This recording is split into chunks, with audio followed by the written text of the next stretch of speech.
should you play Diablo 3? In this video, I'm gonna give you the facts, so you can make an educated decision for yourself whether or not this game is for you. And this video will be for returning players and new players considering buying it. So as of making this video, the game actually came out over 10 years ago. And of course, beforehand we had Diablo 1 and Diablo 2, so Diablo franchise is a very known and popular game.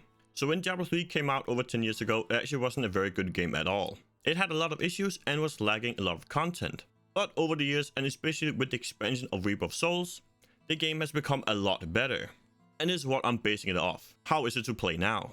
So I actually personally haven't played Diablo 1 at all, and I've only played a small amount of Diablo 2. But I'm not new to the game mode of ARPGs. And this is where Diablo 3 really shines. Diablo 3 is my favorite ARPG and a good old-fashioned dungeon crawler and hack and slash game. And it does it really well. So the graphics of the game is surprisingly good. Compared to any ARPG, it is in my opinion the best graphics even though it is over 10 years old. And where Diablo 3 really shines compared to any ARPG in the market right now is the movement and the combat. It is of course a battle.net game and they have always been amazing at movement and combat, and this is one of the tipping points for me that makes this the better game out of all the other ARPGs, is the really smooth movement and combat system. So the game consists of a few different game modes. You have the story and then you have adventure mode. Basically, the story, also known as the campaign, is a good introduction into the game. It shows you the story and how to do basic stuff, but it is definitely not the bread and butter of the game, that is adventure mode. In adventure mode, you have complete control over everything you do. What character you want to make, there are 7 total, what builds you want to make, and what content you want to do. You have complete control over everything. The voice acting is surprisingly good and some of the voice lines are actually hilarious too.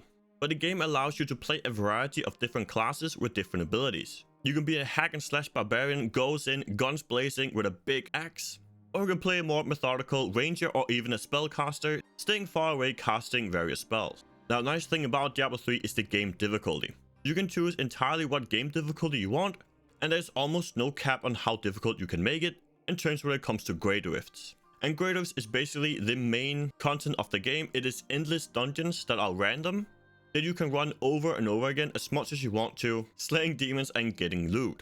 There are a few minor complaints I have about the game. Now the first one can be good but also bad, and that's the progression of the game.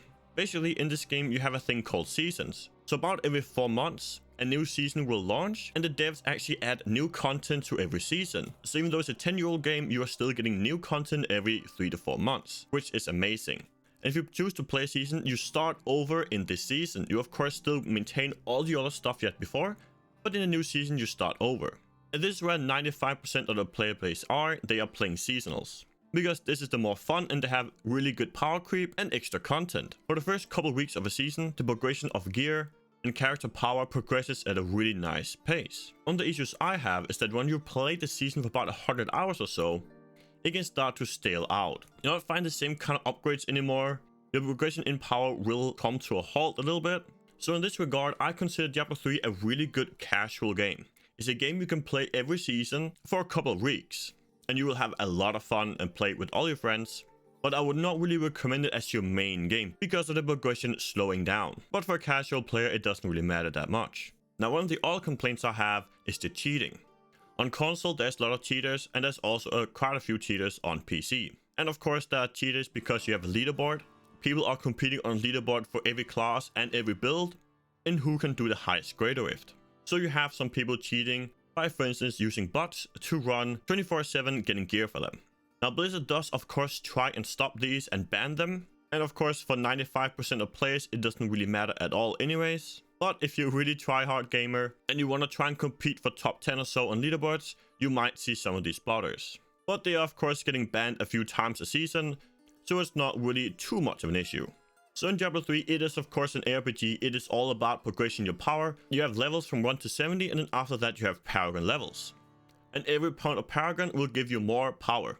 So in terms of this Paragon level, that is one of the major progression types. And you will almost never run out of content this way if you like farming for that, as it's very difficult reaching the highest level. But of course the main part progression in this game is the gearing. When you're killing demons, completing rifts and grade rifts, you will have a chance to find gear. And every single piece of gear has the power to scale your damage by a crazy amount because of the multipliers that are implied in these. Now the game is really good for solo play. Also, for instance, if you have a child, it is very nice because you can pause the game anytime you want. But once you start playing 2-man, 3-man or 4-man parties, that is where you get more power. You can make some really nice setup with 4 players where you gain supports and damage dealers, and you set up some really nice teams. And the good thing is that the game has inbuilt clans and also communities, so there's plenty of ways to find other players to play with. But the game is a really good old-fashioned dungeon crawler hack and slash. I have over 3,000 hours in this game and it is a ton of fun. So if you're looking for an ARPG where you can simply sit down and just hack and slash and have a good time, this is the game for you. And it is, in my opinion, the best ARPG out there right now. So now I've given my personal opinions about this game, and now I want to hear yours. Let me know down in the comments, what is your experience with this kind of game with other ARPGs? Have you tried Diablo 1, Diablo 2? This is so far my favorite out of the Diablo games, but we're also getting Diablo 4 quite soon, so maybe that one will be my favorite once it releases. But I want to know what you're thinking. If this video was useful or informative, all you gotta do is hit that like button as it really helps out the channel. Also click the video on the screen now if you want to see my top 10 tips for the game. Thanks for watching and I'll see you in the next video.